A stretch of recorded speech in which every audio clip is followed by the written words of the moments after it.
नमस्कार, स्वागत है आपका। जनता टीवी देख रहे हैं आप। मैं हूं नेहा विश्वकर्मा। बुलेटिन की शुरुआत इस वक्त की बड़ी खबर के साथ। बड़ी जानकारी दे दें आपको। अहम जानकारी इस वक्त की। पूर्व सीएम भूपेंद्र हुड्डा की मुश्किलें बढ़ी। बड़ी जानकारी बता दें आपको। पंचकुला प्लॉट आवंटन घोटाले में चार्जशीट दाखिल कर दी गई है।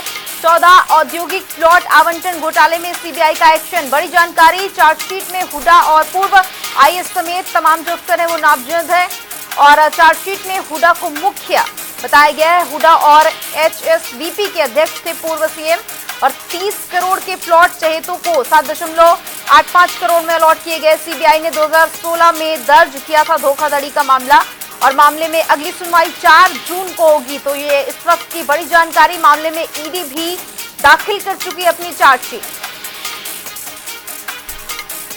और इस पर ज्यादा जानकारी के लिए संवाददाता पवन सिमर हमारे साथ जुड़ चुके हैं। पवन, देखिए पूरे मामले में मुश्किलें बढ़ती हुई नजर आ रही हैं। इसको किस तरह से समझा जाए, क्या कुछ जानकारी?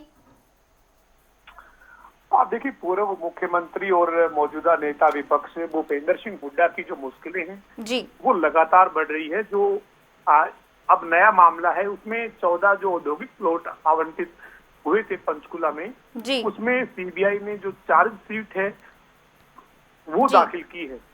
इस चार्जशीट में भूपेंद्र सिंह हुड्डा जो पूर्व मुख्यमंत्री है और उनके अलावा जो एक रिटायर्ड आईएएस अधिकारी समेत 7 लोगों को नामजद किया गया है। सीबीआई ने अपनी चार्जशीट में भूपेंद्र सिंह हुड्डा को ही इस मामले में मुख्य साजिशकर्ता माना है। पंचकुला में 2013 में ये औद्योगिक प्लॉटों का आवंटन हुआ था। इसके बाद हरियाणा में 2014 में बीजेपी की सरकार बनी थी और 14 इंडस्ट्रियल प्लॉट आवंटन मामले में भूपेंद्र सिंह हुड्डा पर गंभीर आरोप लगे थे। इसी के बाद इस मामले की जांच हरियाणा स्टेट विजिलेंस ब्यूरो को दी गई थी। स्टेट विजिलेंस ब्यूरो की जांच में जब अनियमितताएं मिली थी तो उसके बाद सरकार ने इस मामले को सीबीआई को सौंप दिया था। इस मामले को सीबीआई ने 2016 में जो है वो इसमें धोखाधड़ी और भ्रष्टाचार में सीबीआई ने केस दर्ज किया। उसके बाद जांच की और जांच में ये साफ हुआ था कि 30 करोड़ रुपए से भी ज्यादा के प्लॉट अपने चहेतों को केवल 7 करोड़ 85 लाख रुपए में आवंटित कर दिए। इसी के चलते इस पूरे मामले में लगातार सीबीआई की जांच हुई। ईडी ने भी इसमें मामला दर्ज किया। ईडी ने अपनी कोर्ट में चार्जशीट दाखिल की, लेकिन अब इस मामले में सीबीआई ने अपनी चार्जशीट जो है वो दाखिल की है, जिसमें भूपेंद्र सिंह हुड्डा समेत एक रिटायर्ड आईएएस अधिकारी है और 7 लोग नामजद हैं। जी इस पूरे मामले में क्या कोई ठोस सबूतों की बात कही जा रही है? इसका असर क्या कुछ होने वाला है? किस तरह से मुश्किलें बढ़ सकती हैं, पवन?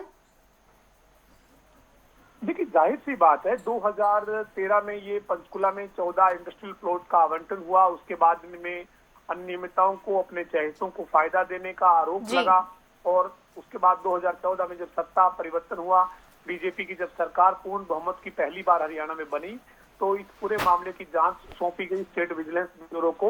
और जब स्टेट विजिलेंस ब्यूरो ने जांच की तो काफी अनियमितताएं, गड़बड़ियां और लापरवाही जो है वो सामने आई और इसके बाद इस मामले को जो वो 2016 में सीबीआई को दे दिया गया था और सीबीआई ने 2016 में इस मामले में मई के महीने में एफआईआर दर्ज की थी। यानी आज से ठीक 10 साल पहले सीबीआई ने इस मामले में एफआईआर दर्ज की, जांच शुरू की और सीबीआई की जांच में ये साफ तौर पर निकल कर आया कि भूपेंद्र सिंह हुड्डा ने जो उस वक्त मुख्यमंत्री थे वो उस वक्त हरियाणा में जो हुड्डा विभाग था यानी हरियाणा अर्बन डेवलपमेंट अथॉरिटी, जो मौजूदा समय में एचएसवीपी यानी हरियाणा शहरी विकास प्राधिकरण है, उसके चेयरमैन रहते हुए अपने पावर का गलत इस्तेमाल करके अपने चहेतों को फायदा पहुंचाया और इसके चलते सरकार को राजस्व का नुकसान हुआ। जो 30 करोड़ से अभी ज्यादा के कम से कम प्लॉट थे वो केवल 7 करोड़ 85 लाख रुपए में आवंटित कर दिए गए। तो ऐसे में कई सबूत कह लीजिए या कई तथ्य जो है वो इस जांच में सीबीआई को भी मिले, उससे पहले स्टेट विजिलेंस ब्यूरो को मिले। उसके बाद इस मामले में ईडी ने जब जांच की, ईडी जब ने जांच की तो उसमें भी इस तरीके के तथ्य सामने आए। तो बहरहाल इस पूरे मामले में आने वाले दिनों में भूपेंद्र सिंह हुड्डा और अन्य जो इस मामले में आरोपी हैं उनकी मुश्किलें बढ़ती हुई नजर आएंगी। बिल्कुल, अब देखना होगा कि आगे और क्या कुछ मुश्किलें बढ़ती हैं, क्या कुछ, क्योंकि सुनवाई भी है उसमें निकल कर सामने आता है। आपका बहुत बहुत शुक्रिया तमाम जानकारी के लिए।